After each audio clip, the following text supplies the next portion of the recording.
Hello team players. So I'm back with another Ancestry video, and today we're talking about the entu. Entu are telepathic fungal colonies that form symbiosis with an animal host. They're created when an unintelligent animal eats entu spores. Let's dive in. So first, let's talk about the basics. They're small size and have a speed of 20 feet. Their boosts are the Constitution and Wisdom with a free boost, with a flaw in Charisma. Their languages are common in Entu, and they have limited telepathy, meaning they can communicate with creatures that share their language within 30 feet. But this doesn't give you access to their thoughts, and only communicates what normal speech would. Now we can move on to heritages, starting with the hostless Entu. You're an Entu colony without a host.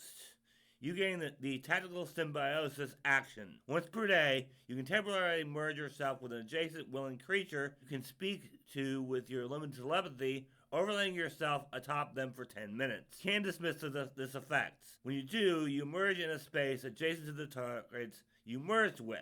When combined, you and your target each take your own turns and must be targeted separately for the purposes of abilities and effects. You occupy the target's space, and you can't take actions with the move trait. If they move, you move with them. For each speed you possess, compare that to that of your target. If your speed is faster, or they lack that speed, they gain your speed. While combined, the target gains any ancestry feats you have, except those that require being a hostless entu. In other words, essentially you merge with a creature once per day and just go from there. Just go from creature to creature to creature, but only for 10 minutes per day. So, not the best, to be honest with you, but it is pretty good if you wanna have different animals that you're attached to.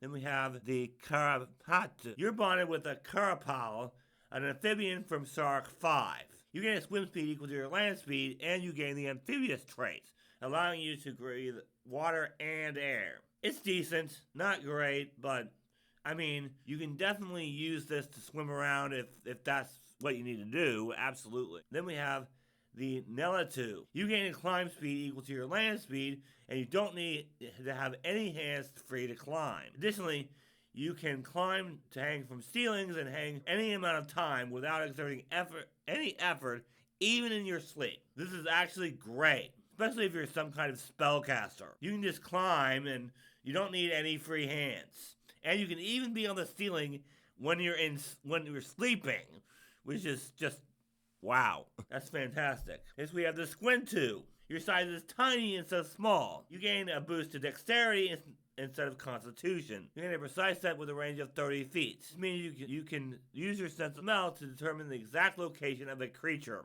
This is amazing for operatives. I mean, this is just, you're tiny, so you can hide very easily, and you can use your sense of smell to determine the exact location of a creature, which is just wow. Moving on, we have the Yalentu. Your size is large instead of small, and you gain 8 hit points from your ancestry instead of 6. You also gain an attribute boost to intelligence instead of wisdom. This is great. I mean, being large size is fantastic for soldiers, and that boost to intelligence, that is fantastic for any class that goes off intelligence. So, this one is also pretty great. Now we can start with ancestry feats. And I'm not going to go over all the standardized ancestry feats, but I will put them on screen right here. But for feats that are only available to the Entu, we'll start with Fungal Strider. When you're outside of an urban environment, you're always considered to be covering your tracks, even if you choose a different activity in exploration. But you take a -2 penalty to cover tracks in an urban environment due to your messy footsteps. So basically, whenever you're outside of an urban area, you can cover tracks and do something else, which is just amazing. Definitely worth it in some situations, but is a little situational. Moving on, we have Gooey Engulf. Once per round, you spend 2 actions to stride and move through spaces of any creature in your path. Any creature of your size or smaller whose space you move through must make a reflex save against your athletics DC to avoid being engulfed. A creature unable to act automatically fails to save. If the creature succeeds on a save, it can either choose to be pushed aside or pushed in front of you at the end of your movement. You can only attempt to gooey engulf the same creature once per turn, and you can contain as many creatures as can fit in your space. A creature that fails its save is grabbed and slowed 1, and it must hold its breath or start suffocating. The creature also takes 1d6 acid damage at the end of each of its turns, and this can be improved as though it were an unarmed attack. The engulfed creature can escape against your athletics DC. An engulfed creature can attack you, but only with light weapons and or less. You are off guard against these attacks. If you take piercing or slashing damage equal to exceeding 1/4 of your remaining hit points from a single attack or spell, the engulfed creature cuts itself free. A creature that gets free by either method can immediately breathe and exits your space. If you fall asleep, are knocked unconscious, or die, all creatures you've engulfed are automatically released. In other words, basically, you're a goo. So you can engulf people, which is amazing. This feat is really amazing and can be really good because it means that they can attack you, but they can't attack anybody else. We also have at this level Mental Override. Once per day, you can use a reaction when you fail a will save against a mental effect. You can re-roll the triggering saving throw and use the better result. This is one of the best feats here. It does have to be a will save, but pretty great. And finally, for level 1, we have Psychic Fungus. Choose one cantrip that has the fungus or plant trait or is from the occult spell list. You can cast that cantrip as an innate spell. It's heightened normally. This is fantastic. The occult list is one of the best teamwork lists in the entire game, and you can pick any occult cantrip, or you can pick one with the fungus or plant trait. So yeah, it's fantastic. This is a very good feat as well. At level 5, we're going to start with Consume Decay. Once per hour, if you're adjacent to a corpse of a foe that has been dead for no longer than 1 minute, you gain temporary hit points equal to that creature's level that lasts for 1 minute. Oh, this is an okay feat. It's not great.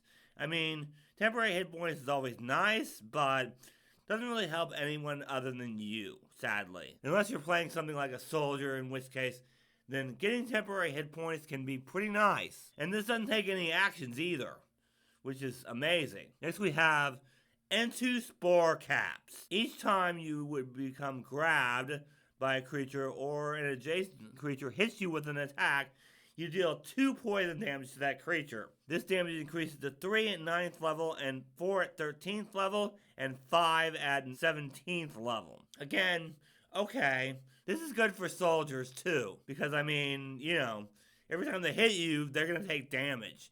And it's also good for like spellcasters and stuff, because it makes it so creatures don't want to attack you, basically. Or grapple you, for that matter. Moving on, we have Entangling Mycelium. For one action, the ground in your space becomes difficult terrain for all non-fungi creatures for 1 minute. If you're already in a square affected by this feat, the fungus spreads, and all non-diagonal adjacent squares become difficult terrain for 1 minute. Another fantastic one, especially for soldiers.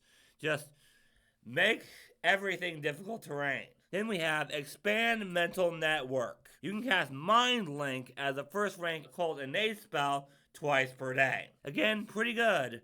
Being able to communicate telepathically is always a good thing. It means you can plan without giving away your plans, which is fantastic. This is very good. And lastly, for level 5, we have Symbiotic Summon, which requires the hostless Entu heritage. If your next action is to cast a spell that summons a minion, you can merge with that minion instead of summoning them.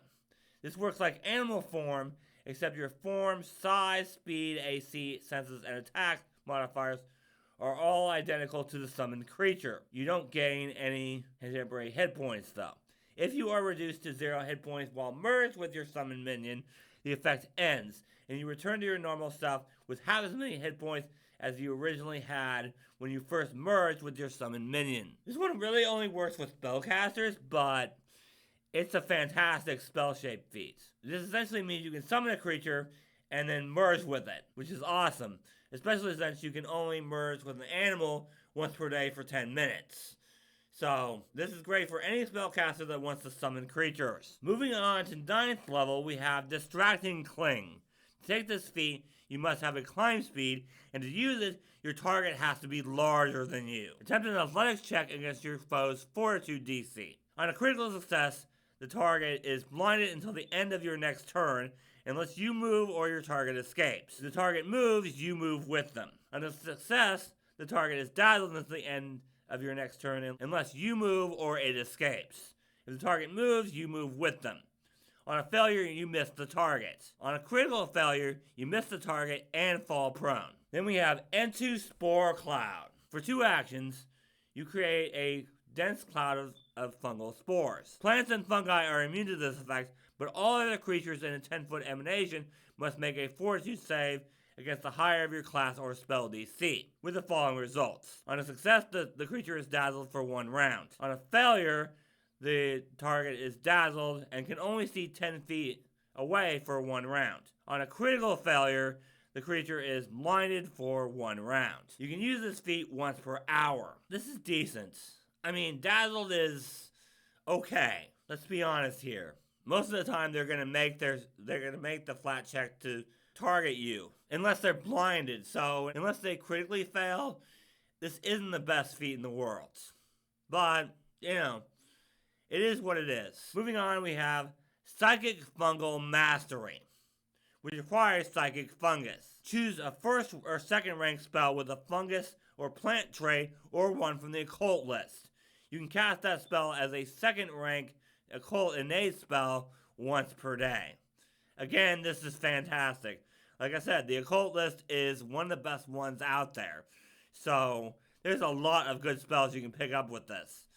It's fantastic. And then we have Techno Symbiote. To use this feat, you must be holding or adjacent to an unintended tech object. You can merge with a tech object to understand what it knows. This allows you to learn what a computer knows, as if you spend an hour scanning the computer or engaging in conversation using Speak with Computers. You can hack the computer to access protected systems without using a hacking toolkit and can hack using diplomacy or nature instead of computers. If the targeted object is an augmentation, you implant the augmentation. In other words, this is just hacking a computer without needing to buy a hacking kit, which is amazing.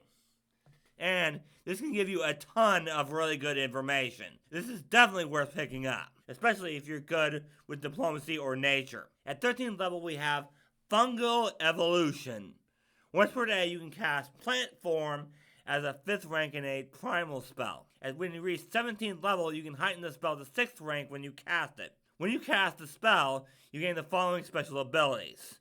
Speed 30 feet, resistances to acid and poison 10, a tendril attack with a reach of 20 feet for 1 action, with a damage of 2d6 bludgeoning plus grab. Targets grabbed by your tendrils take 2d4 persistent poison damage. Honestly, this is pretty good. Just turn into a plant. That's pretty darn good. Especially since you have the grab ability. So you can just use an action to grab people automatically, which is fantastic. I highly recommend this one if you get this far. We also have Entu, which requires the Techno Symbiote and the hostless Entu heritage. You can permanently merge with a willing or destroyed creature with a tech trait. If the creature is mindless, it gains awareness and can choose whether to accept the symbiosis, depending on circumstances gauged by the GM or a DC 10 flat check. If you succeed, you can no longer use tactical symbiosis, but you gain basic environmental protections, protection against extreme cold and heat, and a +3 status bonus to saves against disease, poisons, and radiation. You also gain a +2 bonus to disguise yourself as the creature you're merged with. And you can communicate with your host's kin and other compatible models likely serving the same function or built by the same manufacturers as if you had cast Speak with Computers. This is just become a computer, basically, which is awesome. Or, well, it's a tech creature, I should say. So become a robot, basically, which is kind of awesome, actually. You are permanently merged, which means you can't merge with anything else, which is fine, but, yeah, if you want to be a freaking robot, this is the way you do it. At 17th level, you can take Host Final Gifts. As a reaction once per day, if you're reduced to 0 hit points and would gain the dying condition or would otherwise die, and you have a willing host, your host prevents you from dying and takes the brunt of whatever force caused you to die, allowing your body to absorb its rapidly decaying form and regain hit points equal to 68 plus half your level. If the cause of your death was a condition or effect that would still cause you to die after regaining hit points, such as a high value on the doomed condition, you lose the condition or effect as the host creature dies in your stead. But you lose the benefits of your heritage and any ancestry feats that require your heritage or having a host until you can merge with a new host. This is just don't die, basically. Which is fantastic. You just don't die once per day, which is pretty dope. And finally, we have Mycelium Armor. For 2 actions once per day, for 1 minute, you gain a +2 status bonus to your AC and resistance 10 to physical damage, but are clumsy 1. If you gain hit points or temporary hit points while this ability is active, until the end of your next turn, you deal an additional 2d6 poison damage with all your unarmed melee strikes. This is great for defense, but the 2d6 extra damage isn't that great in Starfinder. Because, unarmed attacks aren't that useful in Starfinder. Everything is ranged attacks in Starfinder. So, to be honest with you, this is good, but not great. But, hey, maybe there's a class that they'll come out with later that uses unarmed attacks. And if that's the case, this feat is amazing for them. But otherwise, you're probably better off picking the other feat at this level, or a different feat at a lower level. If you guys enjoyed this video, you may like these other Ancestry videos I've done for Starfinder. And make sure you check out the description below for other ways to support me as a creator. Thank you guys so much for watching, and remember, teamwork is vital. It helps us solve problems.